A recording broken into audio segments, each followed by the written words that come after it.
Natignan nyo na yung budget ngayon for the next year. Nasisilip ko, pero yung last na nakita ko yung for 2024. Yung 2025, hindi ko pa nakikita.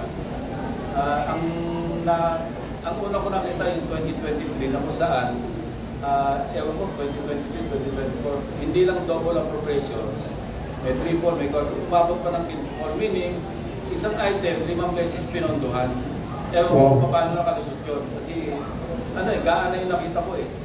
Tapos, quintuple appropriation. Saan pupunta ngayon yung 4? Dahil meron ng pondo yung isa na item. Pareho, ang masakit ito, multipurpose building. Isang multipurpose building na meron ng item, meron ng budget, bakit papunta mo pa ng 5 times over? Senator, yes, sa palagay ko, may skandalo si Senator Ping sa mga pangyayari tungkol sa budget. Lumala ng lumala.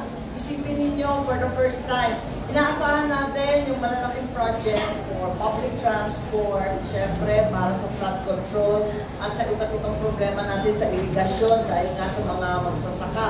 Ang problema, kahit isa sa ating foreign assisted programs, lahat zero. Dinagay lahat sa unprogram. Kaya wala tayong matinong project na may pagmamalaki at napapako tayo sa mga tingi-tingi, patsi-patsi, na siyang binibigyan ng pera 4-5 beses. sorry, follow up lang. Kasi yung BICAM naman, merong senators and House members. Do you mean to say na overpower yung Senate contingent? Ang latest kasi, Senator Peng, ang latest kasi, nauso picture taking na lamang. Oo, puros na lang kami selfie. Kaya ang nangyayari, ilan na lamang ang nag-uusap-usap at hindi namin nasusulit maigi. Hindi na kami papayag niyan. Masyado nang nasinitan kami ilang beses. Natatanda mo na nagpalaw na resolution, gawin transparent yung bicameral conference. Kasi alam mo, kalakaran, yung BICAM, yun yung third chamber, hindi lang basta third chamber, most powerful chamber. Walang transcript, walang minutes. Ang problema doon, pag-upo ng mga members, open, acknowledgement, pagkatapos pag-create ng small group BICAM. Pag sinabi mong small group BICAM, ito 2 tao lamang. Yung chairman ng Appropriations Committee ng House at saka yung Finance Committee chairman ng Senate. So silang dalawa na nag-uusap at minsan, pagka nag-meet ulit, nag-resume yung bicameral conference, abay, nakaready nila yung pipirman. At kung hindi ka pipirman, napaka-kontrabida mo, malamang sa hindi, ma-reenact yung budget.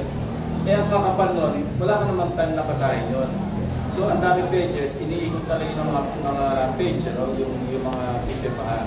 Yun ang masama, pero kung merong minutes, at ito'y open sa media, sa mga NGOs, ito, dagdagan ko pa yung tanong kanina ni Ms. Victoria, tungkol sa 300 billion.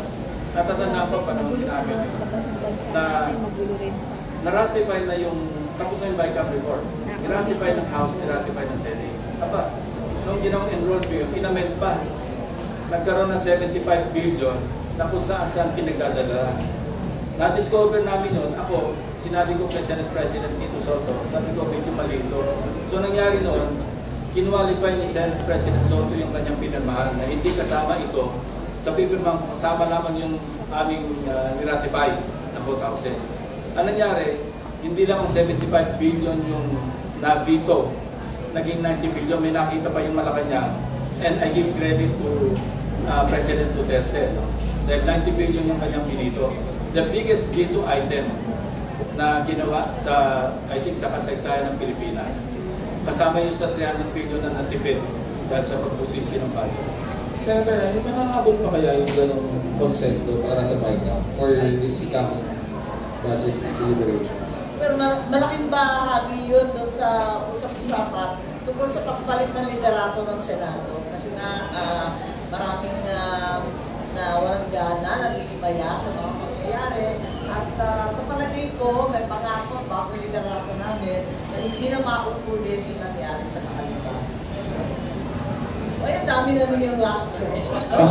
Yes. A few more pahabol, but this will be short. Ma'am, I read a short post from a columnist on Facebook. Sabi niya that former President Duterte was overpowered by his advisors. given this closeness that you have with your brother and with the Vice President herself, ma'am, do you With think... regard to what?